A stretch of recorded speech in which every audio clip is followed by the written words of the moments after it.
Hello guys, welcome to ENbreeEN, the daily current affairs session by Team Enlight. Today we'll be looking into these four topics. The first topic for today is open market sales scheme. So what is this open market sales scheme? So it has been in news because the sender has taken this as a measure to curb inflation via open rice wheat sale yield results. Okay, that is what is the news is. So what is open market sales schemes? It is basically selling of food grains by the government or any government agencies at predetermined prices in the open market. So the food grains that has been procured by the farmers, by the Food Corporation of India and other central agencies will be given back or sell back, will be open for sales in the open market. That is open market sales scheme. So why is this being done, or what is the purpose behind doing this? It is to either to enhance the supply of food grains in the market during lean season, so there will be enough food grains available in the food market, or otherwise to control inflations as has been done now by the government. So in this context, we also need to know another important government scheme, that is Pradhan Mantri Annadata Ay Sanrakshan Abhiyan, or otherwise PM Asha.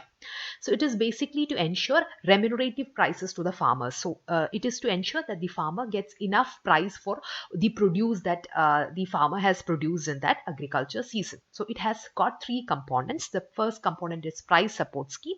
The other one is price deficiency payment scheme. And the third one is pilot of private procurement and stockier scheme. So we already know that there is MSP system, or minimum supports price mechanism, to ensure the farmer get remunerative prices for their products. So building on that, the government has come up with this new scheme, that is PM Asha. The first one, price support scheme, it is applicable for pulses, oilseeds and copra, wherein there is physical procurement of all these things. So already there is physical procurement of rice and wheat by the Food Corporation of India at minimum support price. So other than that, pulses, oilseeds and copra will be physically procured by the government, central government nodal agencies under this PSS scheme, with proactive role of the state governments as well in doing that. And all the expenditure and losses regarding this whole physical procurement procedure will be borne by the central government. The next scheme is price deficiency payments scheme. It is basically for all the oil seeds. It covers all oil seeds for which MSP has already been notified. So in this scheme, there is no physical procurement of the oil seeds. Instead of physical procurement, the farmers will be paid the difference between the MSP price and the selling price. That means those farmers who are properly registered and those who are selling in notified markets through a transparent auction process, if they are selling at a price lower than MSP, then the difference between the MSP and that selling price will be given to the farmers directly. So it will be through bank accounts. That means it will be done through direct benefit transfer. The third scheme is the pilot of private procurement and stockier scheme. So nowadays, till now, what is happening is that the farmers produce are procured by the central government agencies or government agencies. So now, as a pilot basis, the government is trying to promote private procurement, wherein private agencies can come forward and they can procure the produce from the farmer if the price of the produce goes below MSP. So currently it is being tested for oil seeds, and the states will have the option to choose whichever districts they want as a pilot run. Okay, and here who will be eligible? So the state governments will be selecting the private agencies based on certain criteria. And what will be the incentive for the private agencies? So private agencies, basically they will be given service charges of 15% of the prescribed MSP. So they can levy or charge, service charges will be given. Other than that, they will be given facilitative business environment or many other incentives by which more private agencies can come up and enter into food processing sector. So these are the three components under PM Asha. The next topic that has been in news is islanding scheme. So the news says that to ensure better power supply, 17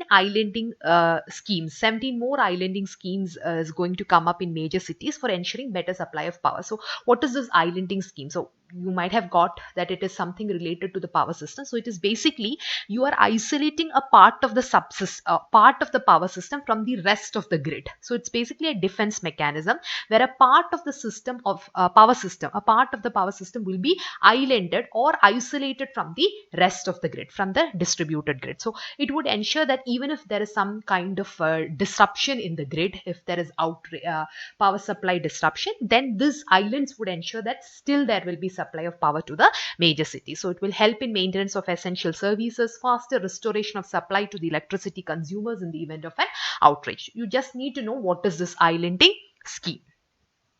So in this context, other schemes by the Ministry of Power becomes important for prelims. So there have been many initiatives which has been launched by the Ministry of Power, especially some digital ones like Prapti. Prapti is an acronym for Payment Ratification and Analysis in Power Procurement, for bringing transparency in invoicing of generators. So basically there is power purchase that is happening between power generators and discoms or otherwise distribution companies. So all those transactions would generate invoices, and this would happen online through a web portal, that is Prapti. So it will ensure that the generation of invoices happen transparently. So all the invoices will be cleared online. Okay, so this will also ensure that there is a concern of delay in payment by the distribution companies to the power generator. So such things can be addressed and controlled by the government, and through this the government will also be able to rank the distribution companies based on their services. So it is basically generation of invoices and settling of invoices, clearing invoices, all through online mechanism. For that there is a portal, that is Prapti. Next is Tarang. Tarang is transmission app for real-time monitoring and growth. It is nothing but a mobile application or a web portal which will be able to help the government agencies to track all the upcoming power transmission projects. The projects could be interstate projects or the intrastate projects. So tracking of the projects would be possible with Tarang. Next is eTrans. eTrans is again a web portal which is meant for e-bidding and e-reverse auction for tariff-based competitive bidding in power transmission projects. So as I've said, there is selling and buying of power that is happening between power generating companies and power distributing companies. So all this happens through auction. So earlier what used to happen was that all these things used to happen manually or offline. With eTrans, the bidding and the e-reverse auction will all happen in a online mode, that is eTrans. So it's a web portal for e-bidding and e-reverse auction for tariff-based competitive bidding in power transmission projects. So you need to know what is reverse auction.